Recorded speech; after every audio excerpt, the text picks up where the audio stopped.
Imagine this. You're a United States Congressman, one of the most powerful people in the country. People voted for you. They trust you. You make the laws. And tonight, you're sitting in a hotel suite near New York's JFK Airport, shaking hands with a man you think is a billionaire Arab sheikh. He slides an envelope across the table. Inside, $50,000 in cash. You pick it up, you count it, you smile, you pocket it.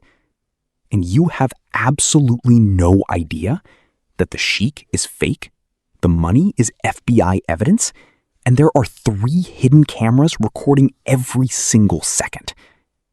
This is Operation ABSCAM. And what the FBI pulled off between 1978 and 1980 was so unbelievable, so bold, that Hollywood literally made a movie about it. But the real story? The real story is even wilder than the film. It's 1978. The FBI is investigating stolen paintings and fake securities being sold by the mob in New York City. During that investigation, they pick up a man named Mel Weinberg. Mel is a con artist, a professional liar, a man who had spent his entire life scamming people out of money by pretending to be a wealthy businessman. He was charming, he was convincing, and he had just been convicted for fraud.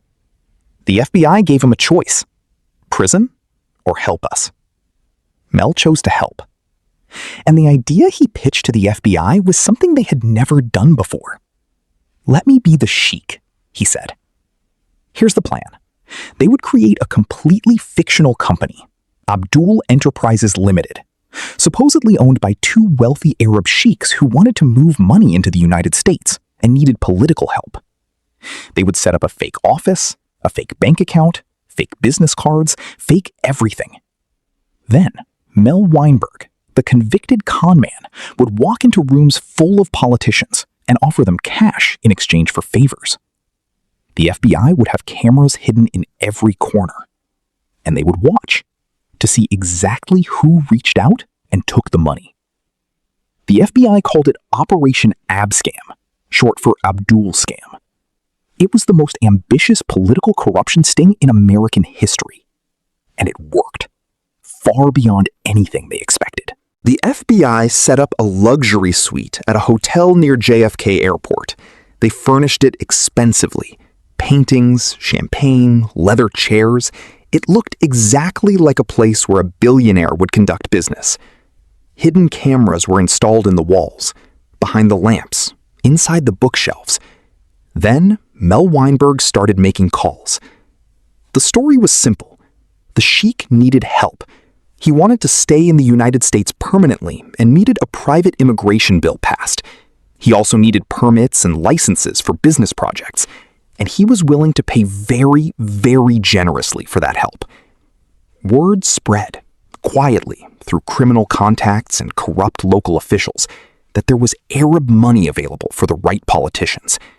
And one by one, they came. The first major catch was Angelo Arricchetti, the mayor of Camden, New Jersey. He accepted a bribe on camera. And then, incredibly, he started introducing these sheikh's men to his contacts, state politicians, local officials, and eventually United States congressmen. The operation grew faster than anyone planned. By the time the FBI looked up, they had meetings scheduled with members of the United States Congress. And every single one of those meetings was being recorded. The conversations caught on camera were extraordinary. One congressman counted the bribe money on the table, stuffed it in his jacket pocket, and leaned back with a grin. Another one was asked, on tape, if he had any hesitation about taking bribes.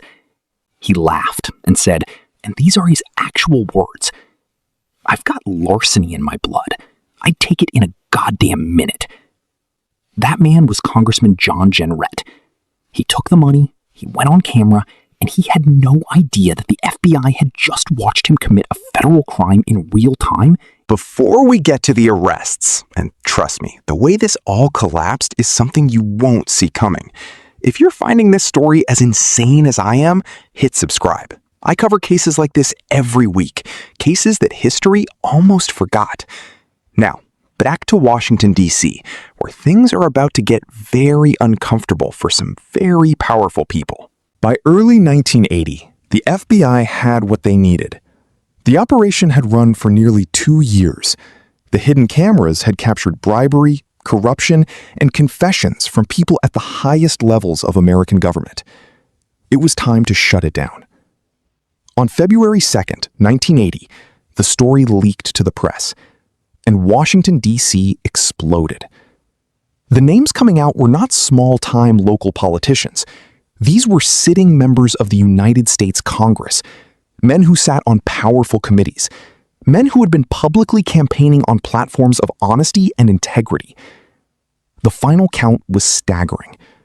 One United States Senator, Harrison Williams of New Jersey, convicted on 9 counts of bribery and conspiracy.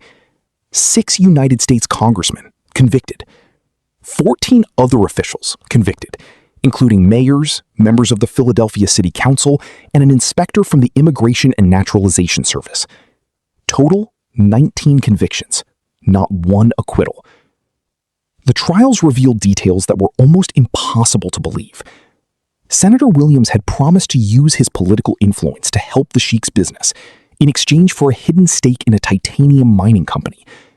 He told the undercover FBI agent on camera that he could deliver government contracts. When the tapes were played in court, Williams sat in silence as his own voice confirmed everything. He resigned from the Senate rather than face expulsion. He later served 3 years in federal prison. Congressman Michael Myers, one of the 6 convicted representatives, was expelled from the House of Representatives. He was the first congressman to be expelled since the Civil War. Operation ABSCAM became one of the most controversial law enforcement operations in American history. On one side, the results were undeniable. Corrupt officials who had been stealing from the public for years were finally caught on tape and sent to prison. The FBI proved that no one, not even a sitting US congressman, was above the law. On the other side, serious questions followed. Was it entrapment? Were innocent politicians lured into crimes they never would have committed on their own? The courts ruled no. Every conviction held. The judges found that the officials had shown a willingness to accept bribes. The FBI had simply created the opportunity. But the controversy forced Congress to act. New and stricter guidelines were issued for FBI undercover operations in 1981. The rules around how federal agents could conduct sting operations were completely rewritten, rules that still exist today. And Mel Weinberg, the convicted con man who started all of it, walked away with $150,000 in FBI payments and a reduced sentence.